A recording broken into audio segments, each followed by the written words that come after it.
পর্যায়ে বিশেষত যে হাওর অঞ্চলের কথা আমাদের আলোচনা করেছেন, এই হাওর অঞ্চলে ওখানে আমাদের সংগঠন আছে এবং সরকার যেহেতু কৃষকের পাশে তো দাঁড়াতে পারছেই না, বরং কৃষকের সমস্যা আরো বাড়াচ্ছে। সেই ক্ষেত্রে আমাদেরকে কৃষকের পাশে দাঁড়াতে হবে যথাসাধ্য যতটুকু আমাদের পক্ষে সম্ভব। যেমন এই মুহূর্তে শ্রমিকের একটা ঘাটতি আছে, কৃষক শ্রমিক পাচ্ছে না ধান কাটার জন্য, ফসল তো নিয়ে গেছে, ধান শুকাতে পারছে না। এই যে সমস্যাগুলো, এই ক্ষেত্রে আমরা কি করতে পারি, সেই শর্ট টার্ম কাজগুলো আমাদেরকে কৃষকের সাথে সাথে করতে হবে। তাহলেই আমাদের এই আলোচনাটা সার্থক হবে।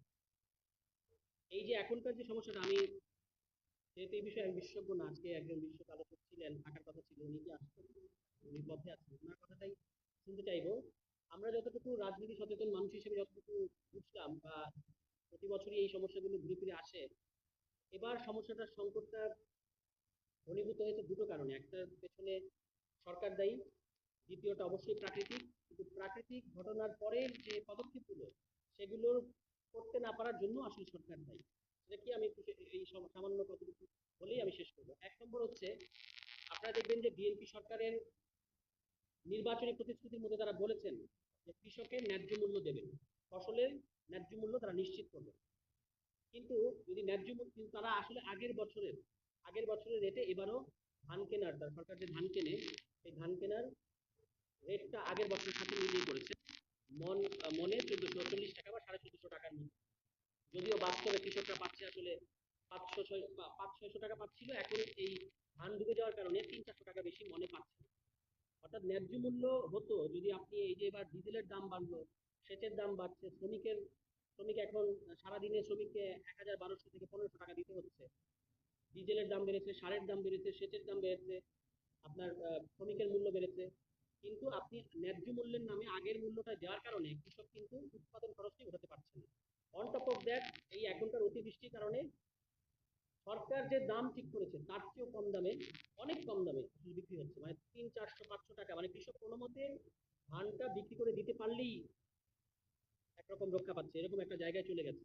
ফলে তারা আর নিজেদের উৎপাদন খরচ উঠেছে কিনা এটা নিয়ে আর চিন্তা করার তাদের সময়ই নাই। তারা কোনো রকম এটা বিক্রি করে দিতে পারলেই বেঁচে যাচ্ছে, কারণ না হলে তাদের আরো ভয়ঙ্কর সমস্যার মধ্যে পড়বে। ফলে এই যে ন্যায্য মূল্য নিশ্চিত করবো, এই কথাটা বলাটা খুব সুন্দর, কৃষি কার্ড দেবো, এটা নিয়ে ফুটানি করা খুব সুন্দর, মানে খুব চটকদার মনে হয়। কিন্তু কৃষক যখন জেনুইন সমস্যায় পড়েছে, তখন কিন্তু এই কৃষি কার্ড কোনো ধরনের সহযোগিতা বা কোনো ধরনের কাজে কৃষকের আসছে না। আপনি তলিয়ে যাচ্ছে ধান, তারা শুকাতে পারছে না, কৃষক ঋণে জর্জরিত হচ্ছে, কিন্তু আপনি এদিকে কৃষি কার্ড নিয়ে টিকটকার কৃষককে কৃষি কার্ড দিচ্ছে। এটার কোনো মানে আছে? কোনো কাজে আসছে? কোনো হেল্প করতে পারছে কৃষককে? কোনো হেল্প করতে পারছে না। দ্বিতীয় যে সমস্যাটা হলো, এবার অতিবৃষ্টির কারণে, এই সিজনে অতিবৃষ্টি হবে, এটা মোটামুটি বাংলাদেশে প্রতি বছরই হয়, কিন্তু সরকারের কোনো আগাম এই ক্ষেত্রে কোনো তারা ব্যবস্থা নেয় নাই যে এখান থেকে আমি কিভাবে কৃষককে উদ্ধার করবো বা রক্ষা করবো। এবং এর পরবর্তীতে সরকার যেহেতু ধান কেনে, সরকার আসলে ধান কম কেনে, সরকার চাল কেনে বেশি। কিন্তু চাল কিনলে এটাতে কিন্তু কৃষকের কোনো লাভ হয় না। সরকার চাল কিনে এই মিলারদের কাছ থেকে, ফরিয়াদের কাছ থেকে, এবং এই সমস্ত গোডাউন মিলারের যারা মালিক, তারা তারা হয় আমরা জানি, তারা সবই যখন যে সরকার থাকে তাদের লোকজন হয়। ফলে এই যে ধান ডুবে গেল, এই ধান ডুবে যাওয়ার কারণে এখন কৃষকের তো শ্রমিক নাই, কৃষকের হারভেস্টর নাই, ওই যে একটা মেশিন সেটা নাই, তারপর আবার ধান শুকানোর মেশিন, এগুলো কিছু নাই। এগুলো আছে সব, যাদের টাকা পয়সা আছে তারা, তাদের আছে। কিন্তু সরকারের উচিত ছিল যে হারভেস্টর, এখন কিন্তু ফসল কাটার সময় শ্রমিক পাওয়া যাচ্ছে না, তাহলে আমি হারভেস্টর দিব কৃষক, ওই একটা মেশিনের মতো, তারপরে আপনার ধান শুকানোর জন্য মেশিন দেবো, এগুলো সরকারের উচিত ছিল। সরকারের এত এত খাদ্য কর্মকর্তা আছে, এত কৃষি কর্মকর্তা আছে, উপজেলা অফিসাররা আছেন, তারা কি করছেন? এগুলো এই মধ্যস্থ ভোগীদের হাতে তুলে দেওয়ার কারণে তারা আপনার কৃষকের কাছ থেকে এইটা থেকেও মুনাফা করার চেষ্টা করছে।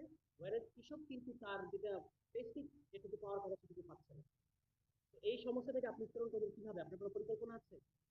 বড় মৌসুমটা হলো বাংলাদেশের যে চাল উৎপাদন হয়, তার 60% আসে এখান থেকে, 60% আসে এই একটা মৌসুম থেকে।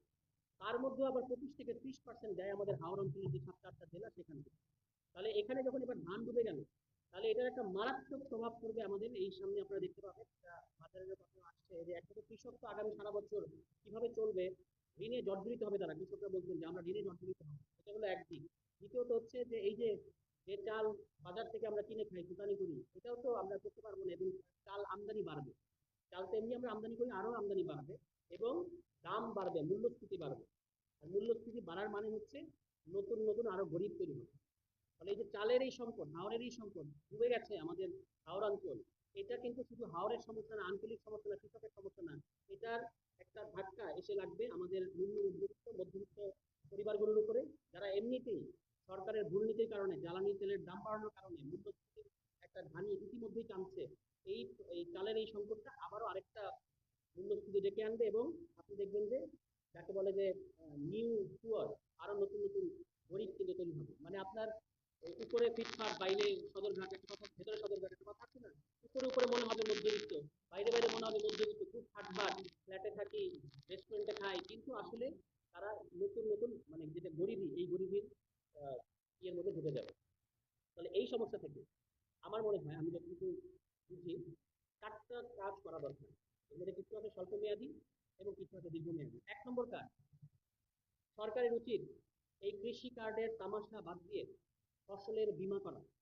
আবহাওয়ার সাথে মিল রেখে সরকারের উচিত যে আমরা কৃষককে বীমা দেবো, বীমার আওতায় আনবো। যারা ক্ষতিগ্রস্ত কৃষক, তাদেরকে এই বীমার মাধ্যমে নগদ অর্থ কৃষকের কাছে যেতে হবে। এটা সরকারের 1 নম্বর কাজ হওয়া উচিত। দ্বিতীয় কাজ হচ্ছে সরকারের উচিত যে আপনারা যে মিলারদের কাছ থেকে, ওই যে গোডাউনের মালিকের কাছ থেকে চাল কেনেন, তারা কিন্তু অল্প দামে একেবারে একেবারে খুবই ঠকিয়ে কৃষককে ধানটা কিনে নেয় এবং তারপর সেটাকে শুকিয়ে বেশি দামে আপনাদের কাছে বিক্রি করে। কারণ আপনারা যে একটা কঠিন প্রক্রিয়া করে রেখেছেন, কৃষককে আপনার ওই একটা ব্যাংক অ্যাকাউন্ট খুলতে হবে, ধানটা শুকায় আনতে হবে, আর্দ্রতার একটা নির্দিষ্ট পরিমাপ থাকতে হবে, এই জটিল প্রক্রিয়া তো আমাদের কৃষক বোঝে না। সে সারা বছর ফসল ফলাবে, তারপর আবার আপনার এই সমস্ত প্রক্রিয়া পেছনে ঘুরবে। আপনি পারলে সেই মডেলে যান, যেটা আমাদের মরহুম ডাক্তার জাফরুল্লাহ সাহেব বলেছিলেন, যে চিকিৎসা যাবে মানে রোগীর দুয়ারে, বাংলাদেশের জনগণের দুয়ারে দুয়ারে চিকিৎসা যাবে। একইভাবে কৃষকের দুয়ারে যদি সরকার না যেতে পারে, ফসল ফলানোর পরে কৃষকের আর কোনো কাজ নাই, এরপর আপনার কাজ, আপনি তার কাছে যাবেন, যদি না যেতে পারেন তাহলে আপনি ব্যর্থ। এই কারণে সরকার ওই যে সরাসরি হবে কৃষকের কাছ থেকে, সরকার কিন্তু ধান কম কেনে, বেশিরভাগই চাল কেনে, এই জন্য সরাসরি আপনাকে ধান কিনতে হবে, তাহলে কৃষক লাভবান হবে। এটা হলো 2 নম্বর। এবং 3 নম্বর হচ্ছে আপনার মৌসুমের আগেই, আপনারা জানেন যে আমাদের মৌসুমটা হওয়ার পরে যখন ফসল কাটার মোমেন্ট আসে, সেই সময় সরকার একটা দাম নির্ধারণ করে এবং তারও 15-20 দিন পরে তারা কেনা শুরু করে, এবং এর মধ্যে দিয়ে কৃষক আসলে ধানের দামটা হারায়। এই জন্য ফসল যেটা ভারতে হয়, যেটা আমাদের শ্রীলঙ্কা কিংবা নেপাল এই সমস্ত দেশে হয়, যে ফসল ফলানোর আগেই, মৌসুমের আগেই আপনাকে বলতে হবে যে এবার সহায়ক মূল্য হবে এত। যদি আমরা এটা বলতে পারি, তাহলে কৃষক আসলে তার বার্গেনিং ক্যাপাসিটি বাড়বে। এটা হচ্ছে 3 নম্বর কাজ। এবং চতুর্থ কাজ হচ্ছে আপনাকে মানে কৃষককে এই যে বীমা এবং আবহাওয়ার, যেটা আমরা বললাম যে আবহাওয়া ভিত্তিক বীমা, এগুলোর মধ্যে নিয়ে আসতে হবে, একটা সেফটি নেটের মধ্যে আনতে হবে। এই 3-4টা কাজ যদি আমরা করতে পারি, এর পাশাপাশি তো আমাদের কৃষি খাতকে আরো উন্নত করার জন্য আরো অনেক অনেক কাজ বাকি আছে। কিন্তু একেবারেই মানে যাকে বলে যে ক্রাইসিস ম্যানেজমেন্টে যদি এই 3-4টা কাজ আমরা করতে পারি, সরকার করে, তাহলে আসলে কৃষকের এই যে এখনকার যে ভয়াবহ একটা পরিস্থিতির মধ্যে আছে, 2.5 লক্ষ কৃষক সর্বশান্ত হয়েছে, এবং এরা কিন্তু অনেকেই ধান চাষ ছেড়ে দেবে। ধান চাষ ছেড়ে দিয়ে তারা শহরে আসবে, রিক্সা চালাতে শহরে আসবে, ফুটপাতে বসে কিছু একটা বিক্রি করতে, আপনি তারপর আবার আপনার পুলিশ এবং আপনার ক্যাডার বাহিনী দিয়ে তাদেরকে এখান থেকে উঠিয়ে দেবেন, তাদের কাছ থেকে চাঁদাবাজি করবেন। অলরেডি যারা সর্বশান্ত, যারা শহরে এসেছে, তাদের উপর আপনি আবারও জুলুম করবেন। এই জুলুমের থেকে আমাদের কৃষকদেরকে বের করে আনতে হলে তাদেরকে সরাসরি সরকার টু কৃষক, কৃষক টু রাষ্ট্র, এই ব্যবস্থা করতে হবে। মাঝখানে যে মধ্যস্থিত বলিরা আছে,